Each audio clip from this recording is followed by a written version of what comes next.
Mic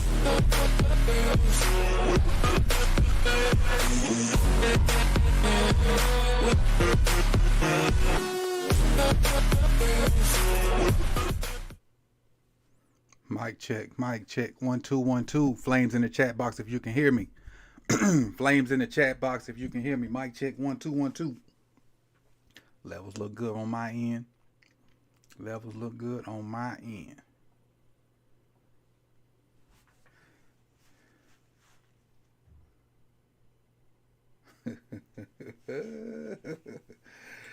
Hey, Hendo, Yolanda's gonna get you. Yolanda's gonna get you. She right up under you. Yolanda's gonna get you. She's right up under you.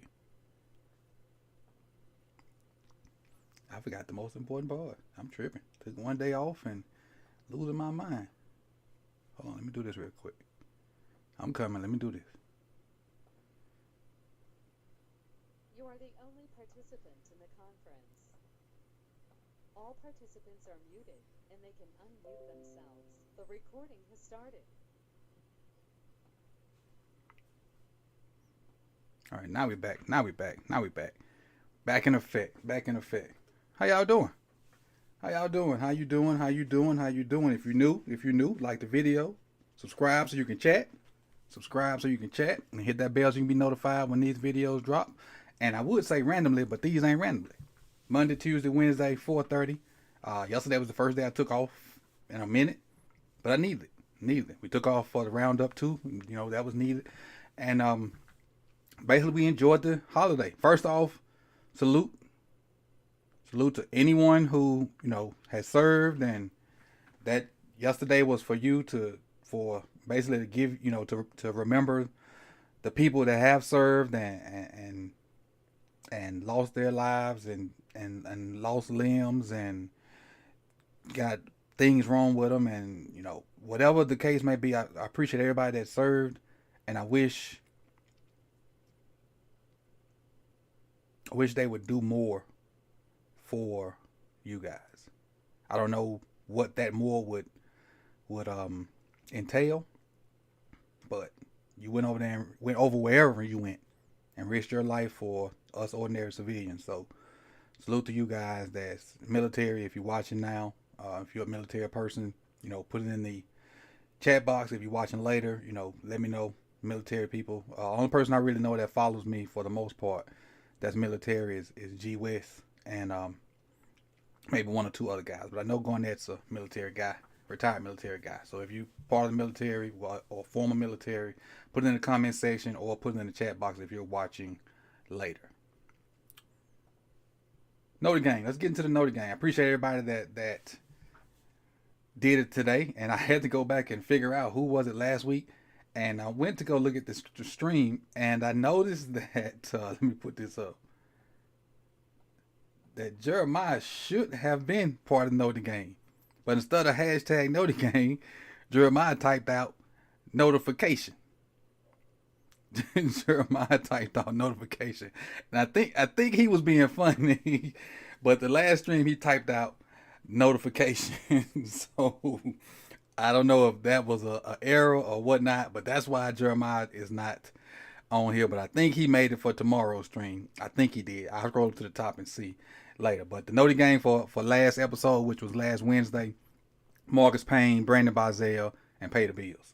We need people to jump in and get cousin Brandon, off the Notre Gang. Cousin Brandon hadn't missed but one day.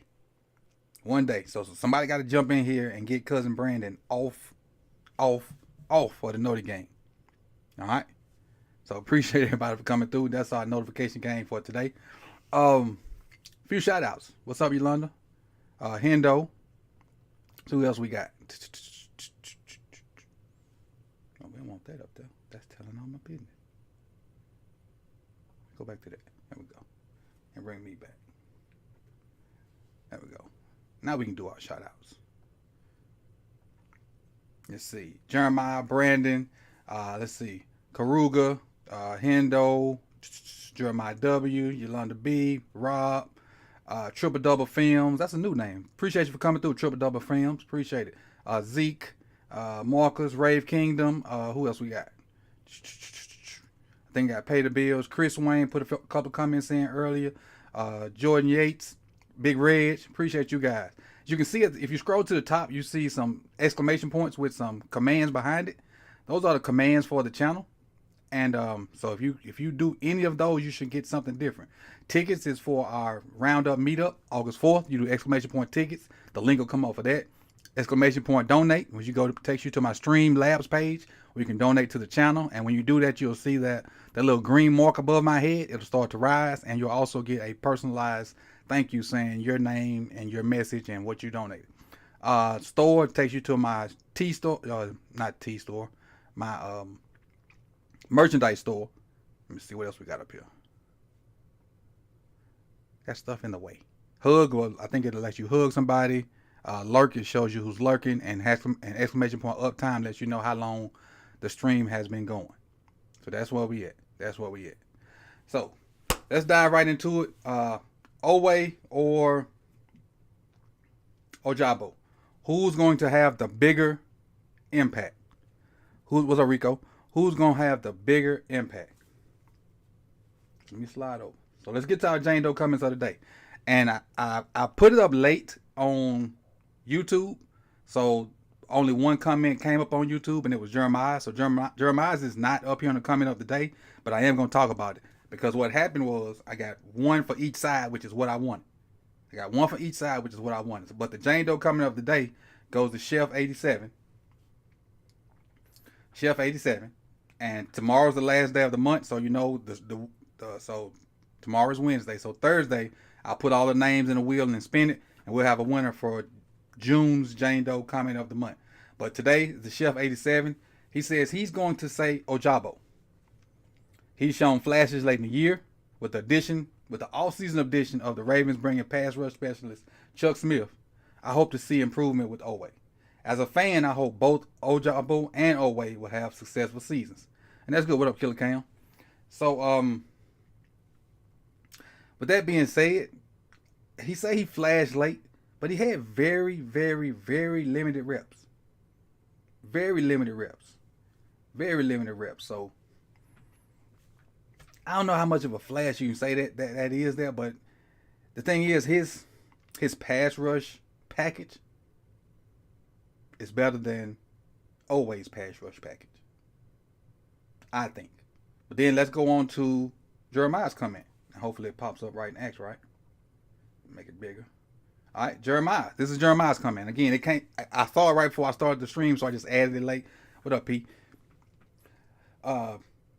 He says, I like Oweh. He has more experience now and is physically an elite athlete. Excuse me. I have a lot of confidence that Dr. Rush will help get his skills up, but the 4'3" at 265 pounds is going to be a major problem when he does.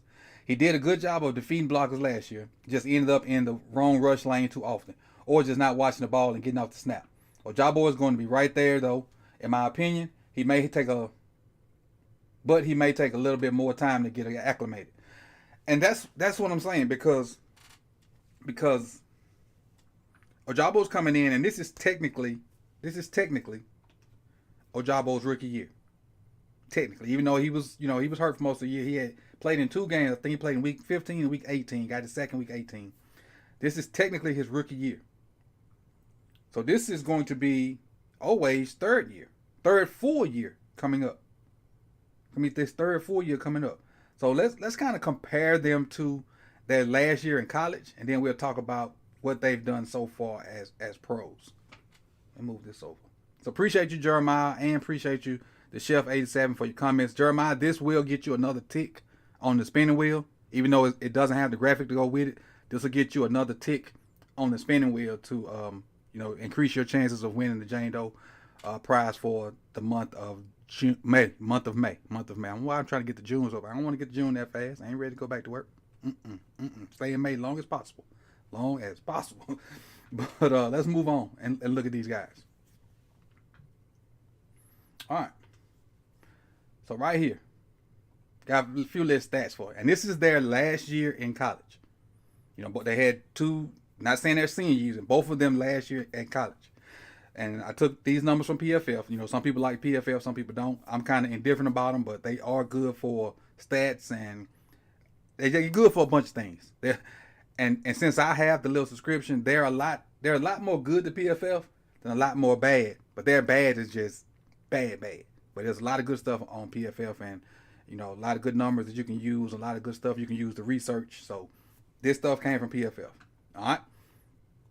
PFF grade, check your overall defensive grade for their last year in college. Ojabo was 82.1.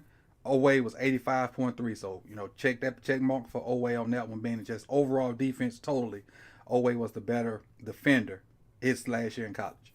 For his run defense, Oweh's an 89. Ojabo's a 71. And when you watch tape on both of them, you see that. It's clear that Oweh's better versus the run. That's a clear. His body's better. He's stronger. He's naturally better versus the run than Ojabo. But there are some plays, and I put a short out there. Oweh jumping out the way and doing some stuff that defensive ends shouldn't do. But we ain't gonna talk about that right now. We're gonna stay on the positive, especially because I know Yolanda in here, and I don't want her sniping at me. So let's go to pass rush. Ojabo's 90. Oweh's 80.3, and we know Ojabo's pass rush package is better than Oweh. And a lot of people say Ojabo his pass rush was so good because he had Hutchinson on the other side. But keep in mind, Oweh had a superstar with him too, Micah Parsons. So both of them had a superb athlete on the opposite side. Both of them did. So you still kind of comparing apples to apples, in my opinion. Even though we're on different teams, different schemes, I think we still in the apples to apples combine. Now look at your Ojabo sacks, 11 his last year in college. Oweh 0. Tackles, Ojabo 19, Oweh 28. Now again, Oweh's I think is more versus Oweh is more a run stuffing guy than Ojabo. I think Ojabo is a pass rush specialist right now. I think he shouldn't even come in except for on passing downs. He should be a third down or a whatever down and long person to come in and try to get to the QB. That's why I think Ojabo should come in at. And also saying that, I think when Ojabo comes in, if Oweh's starting, slide him in to the 3. So he can have those one-on-one rushes with guards in the center instead of the tackles. So even if he hadn't developed any pass rush moves, he can beat those guards and tackles with his quickness. And he could catch them off guard with his strength. So when we get in obvious pass situations, I would love to see both of them in. And even if they're on the same side, just think of the stunts you can run with these two guys, because both of them can run. Ojabo's more what's the word I'm looking for? More limber. He can do more with the dip and turning the corner and whatnot. So that's why I think you definitely keep him on the outside. Oweh's thicker, stronger. I want to say faster, but it still has good quickness for an interior guy. And I just would love to see stunts with them two guys, and it's gonna be tough. It's gonna be tough. Oh, I think it's gonna be tough. I say it's gonna be tough. I have confidence it's gonna be tough.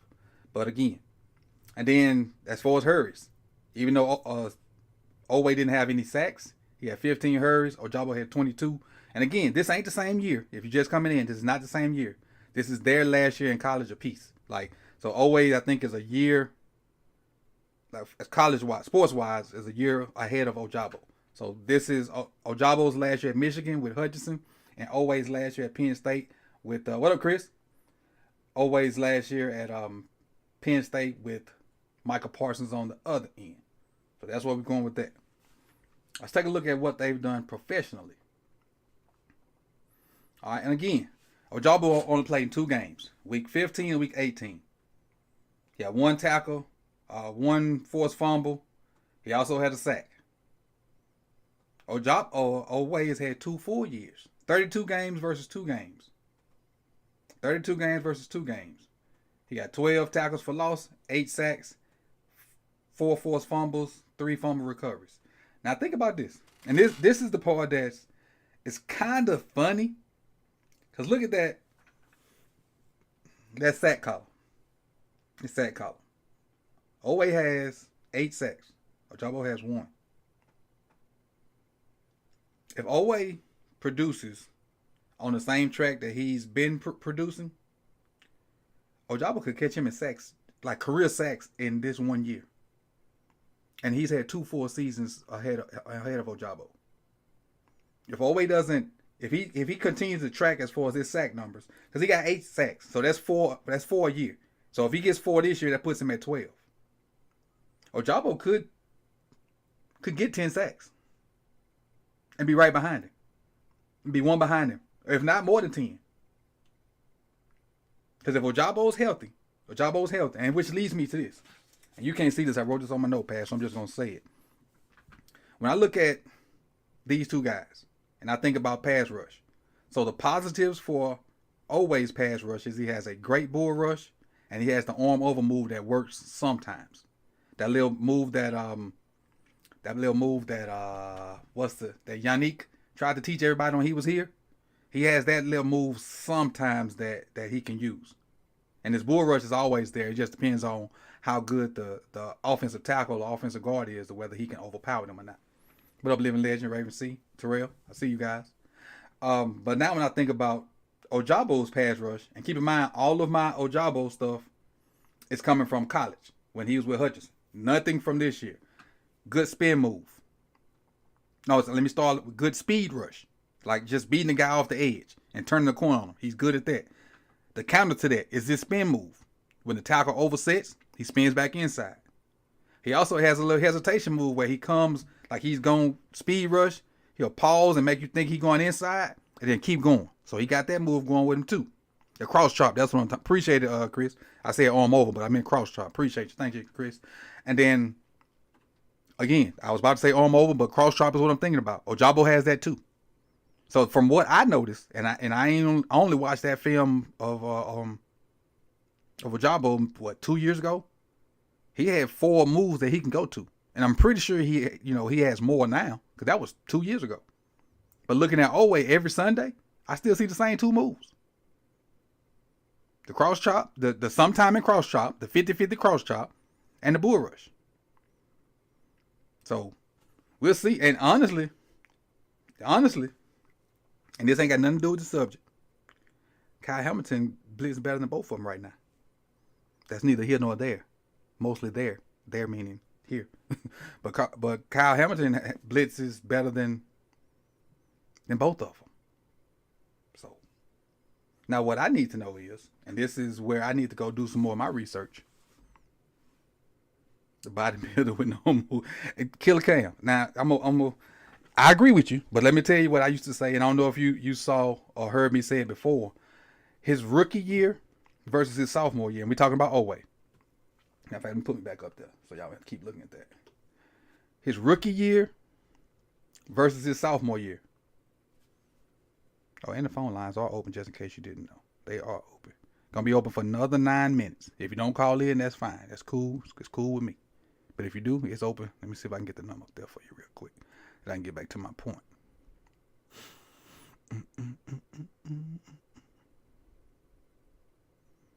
Bam. Bam. There you go. All right. So, get my chat box back right. All right. Now, what I was going to say was his rookie year to a sophomore year, his body looks totally different. His rookie year, he was a slender. He can move a little bit and get the shoulder by. And he get some dip. His sophomore year, he came back looking robotic. I'm too strong. I got too many muscles. I can't move. That's how I felt his sophomore year was. So Ojabo still got that lean and that twist and that twerk and that not twerk. Well, that's twerk, I guess, but not the female twerk. But getting that shoulder by and all that good stuff. Oweh don't have it. Oweh is the Terminator right now. He moving like that first Terminator Arnold Schwarzenegger was. That's why he moving. He wasn't moving like the Terminator that was the police with the liquid. He was moving like the first Terminator, the T, whatever it was. That's how Oweh moved. And then Ojabo was the second Terminator. But again, that's where we at. So what I need to know is, I guess y'all laughing at my twerk comment. What I need to do my research on is the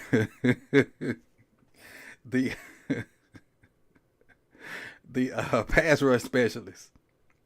That's what I need to do my research on. I need to do my research on the pass rush specialist and see,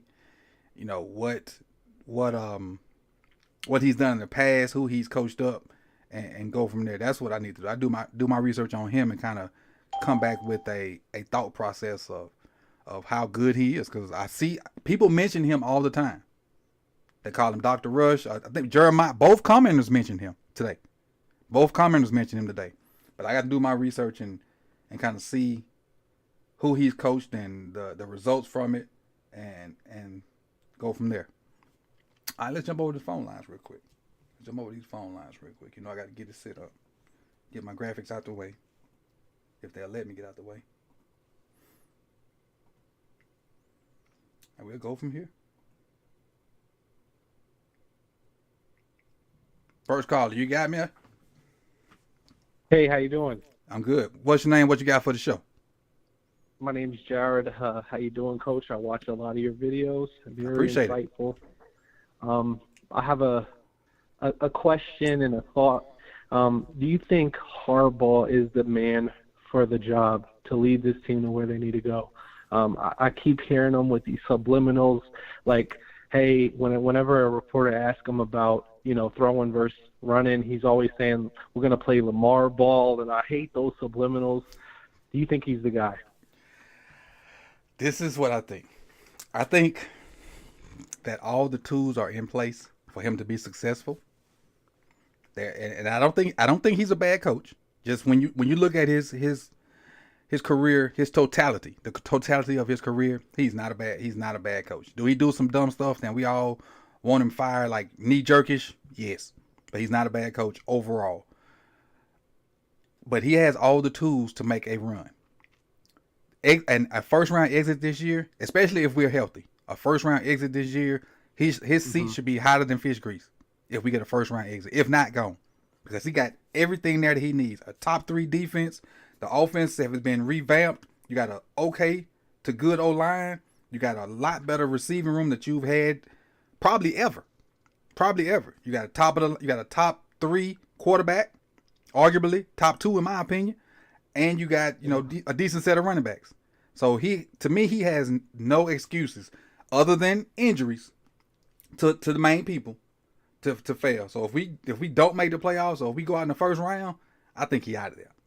I think his voice is on the verge of being stale to a bunch of those guys, but because he got history, he's been a good coach, and we have been hit with injuries a lot and still fought and clawed in a bunch of different games where we probably should not have been in with the personnel we had. I think that is giving him the extension or the leeway to still be there. Because when we had the COVID year when everybody was hurt, we still fought and clawed in a bunch of them games. Still had a decent record. Didn't win them, but still had a decent record. Then the last 2 years when Lamar was hurt toward the end of the year, in position to win a bunch of them games, didn't finish them.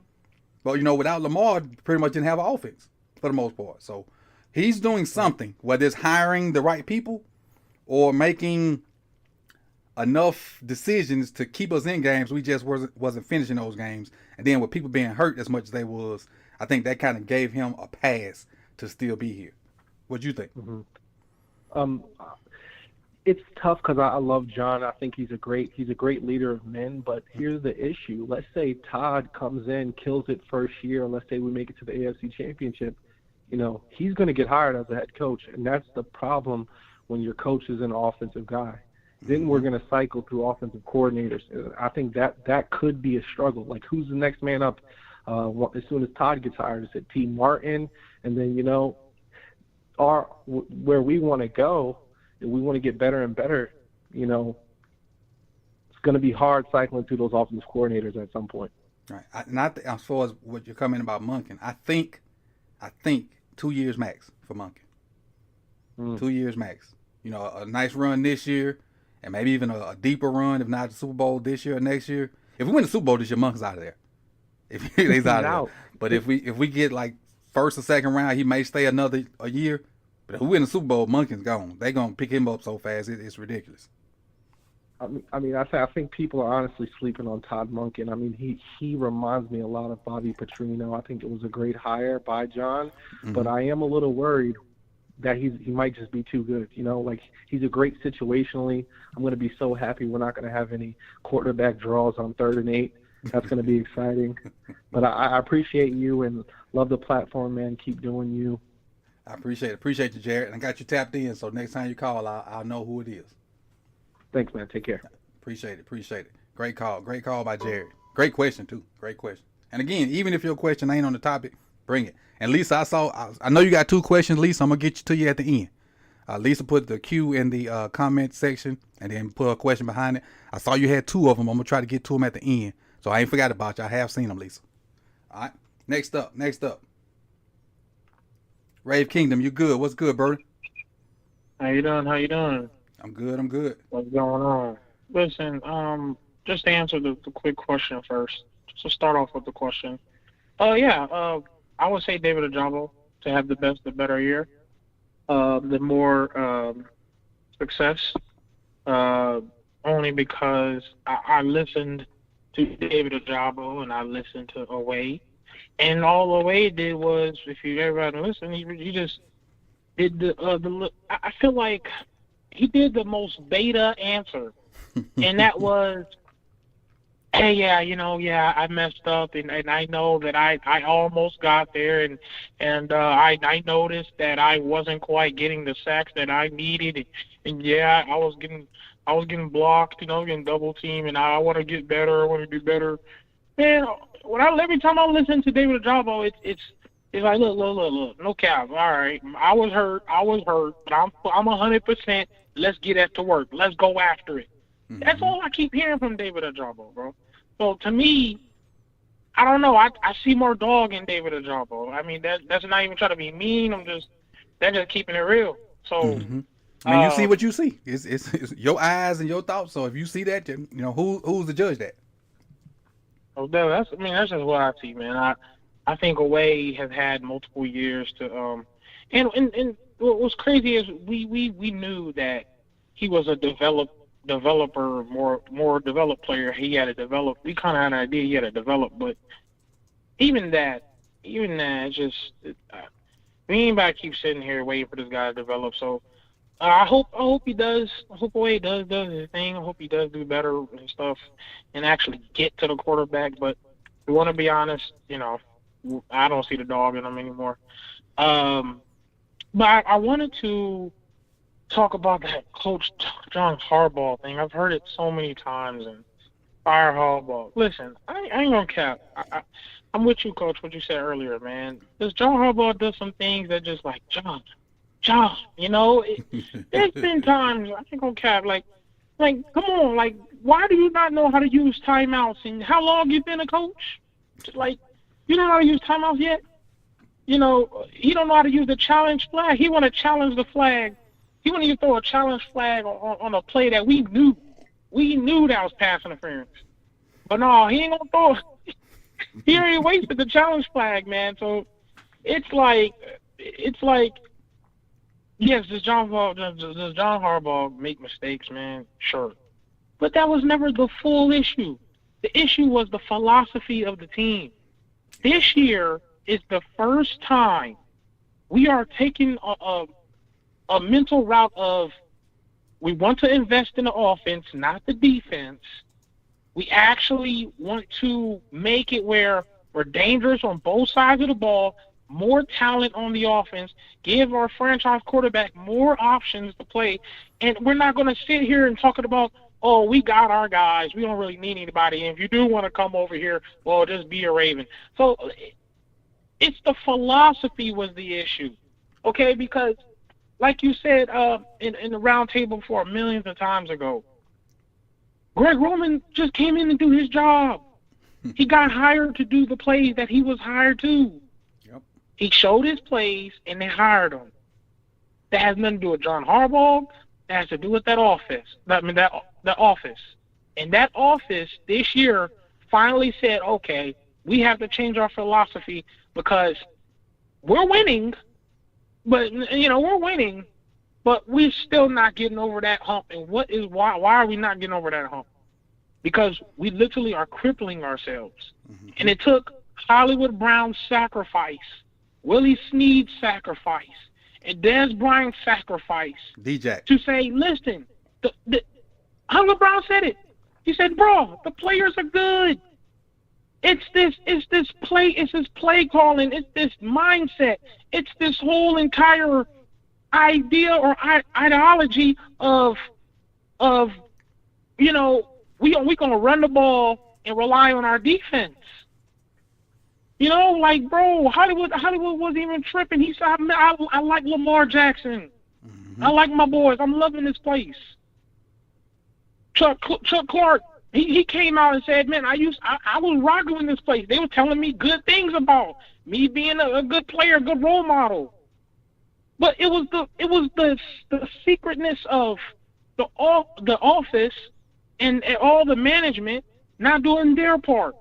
Yep. And now we're actually taking upon ourselves, the Baltimore Ravens, to finally change the philosophy and go out there and actually invest in the offense and actually stop crying about why Lamar can't do it by himself. Listen, bro, I'm telling you, people got to stop bringing up John Harbaugh. Now, yes, like I said, he's been in coaching for a while, man. He has. I ain't gonna cap. He's been John Harbaugh catching for a while. And like I said, man, he could work on his timeouts or he could work on his decisions sometimes. Mm-hmm. But, dog, stop blaming Harbaugh. It's a philosophy, and it's finally changed, man. That is the issue. Right. And it's just to That's all I got to say about off that. Even though we have this quote-unquote philosophy change, don't be surprised, people, if we still run the ball just as much. It's just going to be more effective because and I'm not going to give away the video I got coming out later about. So I finally got to some college stuff with Todd Monken. And I got the video coming out tonight. It's talking about his bunch concept and how he creates space with the bunch concept. When you guys watch that video, whether you watch it tonight, tomorrow, or whatever, check out the spacing in there. And what I challenge you to do is, before you watch the video, get you a cup of water, or if you drink beer, get you a beer, or whatever you do. And every time I say spacing, you hit your water, you hit your soda, or you hit your whatever, and see how you feel afterwards. If you're doing liquor, don't do this. If you're doing liquor, don't play the spacing game when you watch that video, because you will be probably sleep on your floor.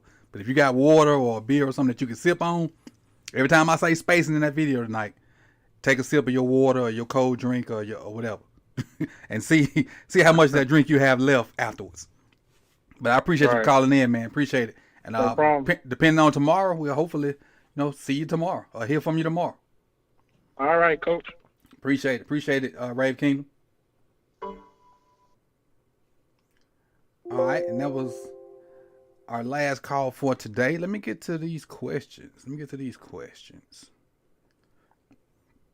And I saw where I think Linda had two.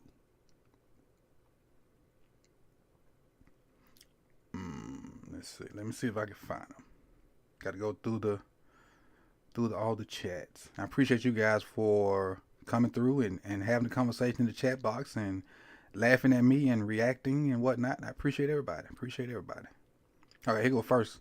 Lisa says, "Hey, Coach, how many sacks will Ojabo have this season?"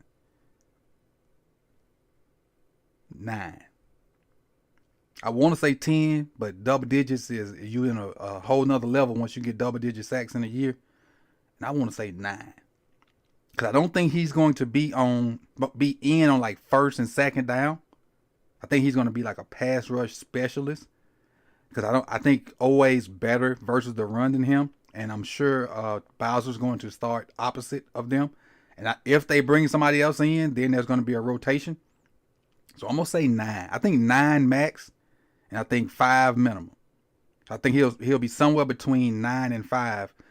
Because he'll come in on obvious pass rush downs and, get to do what he do. Rush the passer. Now, if he was an every down defensive end, I would probably give him a little bit more than that. But he's not. He's gonna be. I think he's gonna be a situational guy to come in and do that and get somewhere between 5 and 9 sacks, get some hurries, make the quarterback speed up the process and whatnot.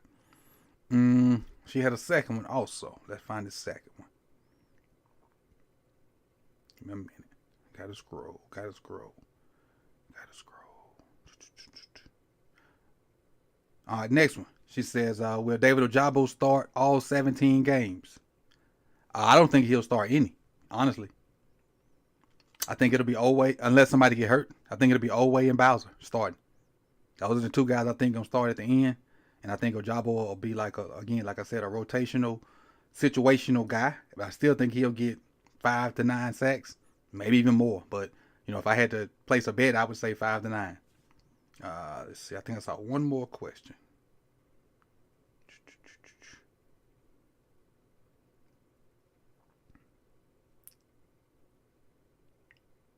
I still got to go check out Coach Smith too.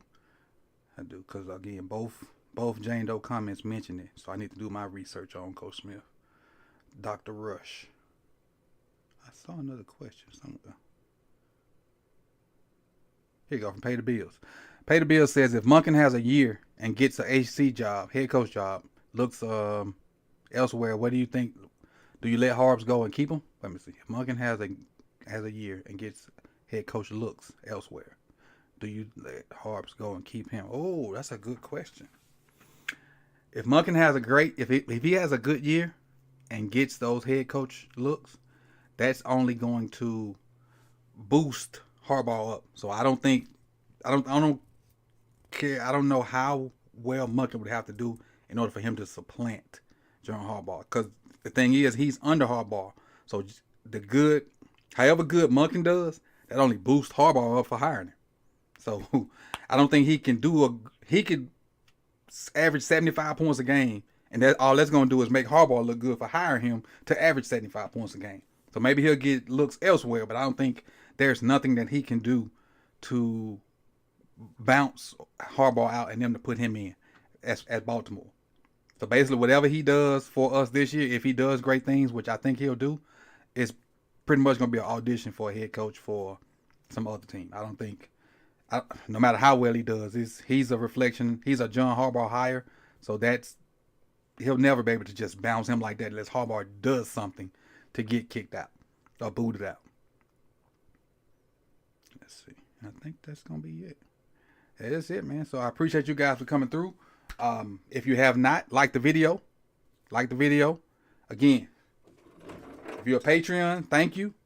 If you want to join the Fantasy Football League or a shot at this chain, please do so. Join the patreon.com/tip-to-tally. Any tier will get you in the fantasy football and to get you in the Discord. Also, the Gunslinger tier of the Patreon will get you the Purple Kool-Aid Chalice, which is here. Where all us, you see us with on Mondays with a round table, or the roundup rather. And then before we get out of here, again, exclamation point tickets. We'll bring up the link so you can come to the roundup meetup. That's gonna be August 4th in Columbia, Maryland. The cost of admission will get you food, regular beverages. If you want Purple Kool-Aid type stuff, there will be the ability to pay for that. There'll be like a cash bar for that. But again, it's going to be a great environment, man. We're going to give away things. We're going to raffle off some things. It's going to have stuff there to buy. So it's, get to meet all 6 of us, and hopefully we can pull some more personalities in to be there also. But again, come through, man. The tickets are starting to sell, so don't be left out. Again, if you was here when I told the story about the seniors and prom at the school I work at, don't be like the seniors and get left out. Don't be like them. So again, we definitely need more cousins, Brandon. We need more cousins. Not Killer Cam. It won't be one tonight. We took the week off because of the holiday. We'll be back next Monday. So it won't be the round table tonight. It'll be one next Monday, which is the 5th, maybe June 5th. I think it's the 5th. That'll be the next one. What up, Tanya? How you doing? Tanja. And again, thank you guys for coming out. You could have been anywhere in the world, but you chose to be here with me. Do not forget about the video tonight. Matter of fact, let me go ahead and give y'all a link. So y'all go ahead and click it. Go over there and hit the like button. Hold on. 1 second before y'all get up out of here. Don't leave yet. I'm giving you instructions. Hold on. Let me find it. There it is.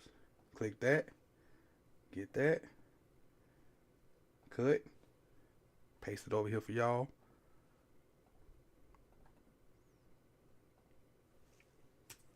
All right, so that's the link. Go ahead, hit that, and it say premieres in 3 hours, and there's a little bell that says notify me. Click that bell so you can be notified when that video goes live at 9 p.m. tonight. Ain't no basketball on, so y'all ain't got nothing to do. No basketball on, y'all ain't got nothing to do. I think it's an 18-minute video. So from 9 to 9:18, you know where to be at. 9 to 9:18, be there or be square. And I appreciate you guys. Enjoy the rest of your Tuesday. And I'm out.